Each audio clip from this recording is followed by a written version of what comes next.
now for the final thing that I'd like to share with you today, something that I'm probably most excited about in my classroom. I read a book called The Cafe, and a huge part of The Cafe was the idea of creating a pensieve. And a pensieve, a teacher pensieve, is somewhere where you store all of your important documents, your important thoughts. So I got to thinking, I need to create one of those for myself.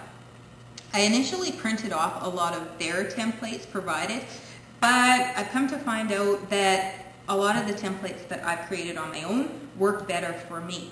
So here's a quick boo at my pensieve. We'll take a look here.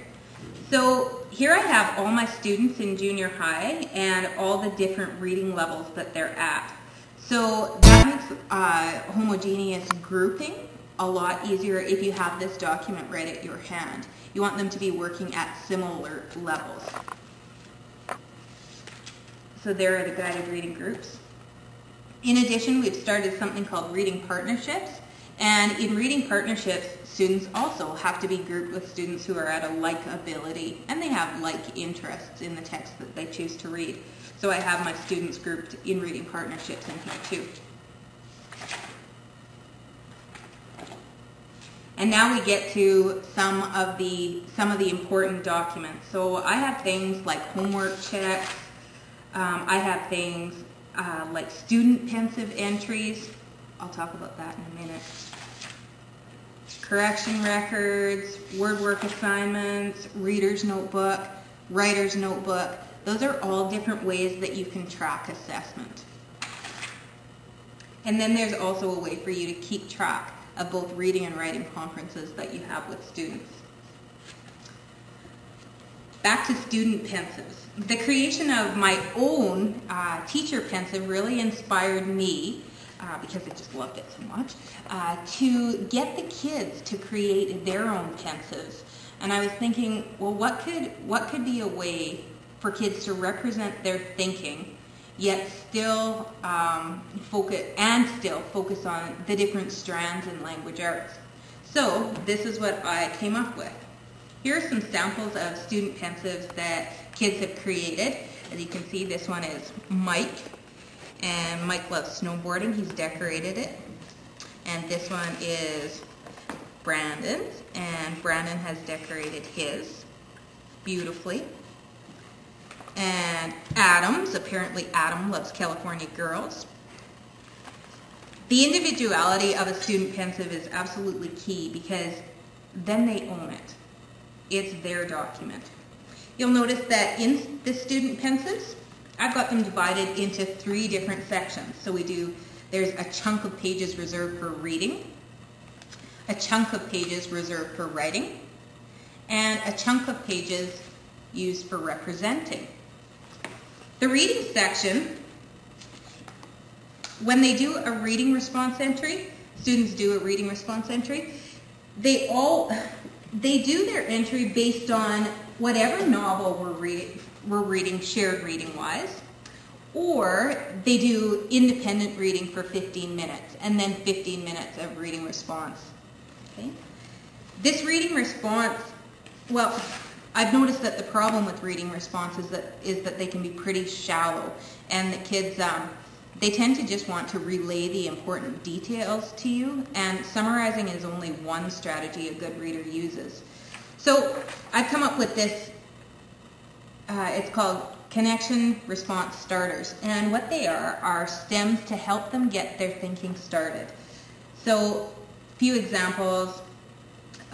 This part or character reminds me of, at this point in the text, I predict, when I read this part, I visualize, and it goes on to explain a number of other connection stems. And I never ask kids to use one stem today. They have the liberty to choose the stem that they're going to use, and I think that's fairly respectful of the idea that good readers use a multiple of strategies all together, and they don't use them discretely on their own. They use a multiple variety. So kids are allowed to choose whatever stem they want. For the writing section of the student pensieves, I use this writing prompt book, and it's called If, Questions for Teens. And I like these questions or these prompts because they really encourage kids to think about their writing and think big thoughts. So here's what I'll do. I'll photocopy this page and I'll email it to myself because our new printer could do that. And then I'll put these 4 prompts up on my smartboard and I'll just read you a couple of them. If you were to predict what your generation will contribute to the world, what would you say? If you were to name a person you try to act most like, who would it be? If you were to name a belief that you hold that is different from all of your friends, what would it be? If there is one mistake you would like your generation not to repeat, what would it be? So they're critical thinking questions, and they're all through the book. And students are allowed to choose one of the 4 to respond to. I have a whole bunch of them. I can provide them with 1 page of 4 choices for their writing prompt. For the representing section of the student pensive, students are asked to represent their knowledge from reading, from something that's going on in school, whatever, from a different subject area, in the form of some sort of graphic organizer or in the form of a visual representation. So it gets kids using different ways to represent their understanding. Writing isn't the only way. With regards to pensive assessment, you're probably thinking, well, does she mark all of these or what? Well, no, I don't mark all of them. Do I give feedback on them? You bet. So there's an example of the feedback that I've given to this student. There's some more feedback that I've given to this student in his writing section.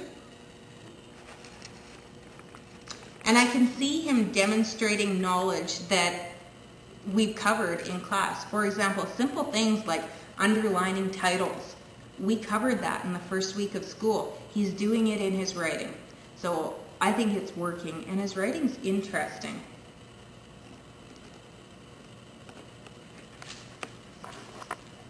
So how do I keep track of all of these readings these entries that kids do? Well, turning to my pensive entry form, you'll notice that there are 3 screaming bright yellow columns. And you'll notice that there are columns that don't have any yellow highlighting, but they have check marks instead. The check mark simply indicates that the pensive entry was done. It was done, and I've commented on it, and I've given feedback on it. That's a way to assess as well.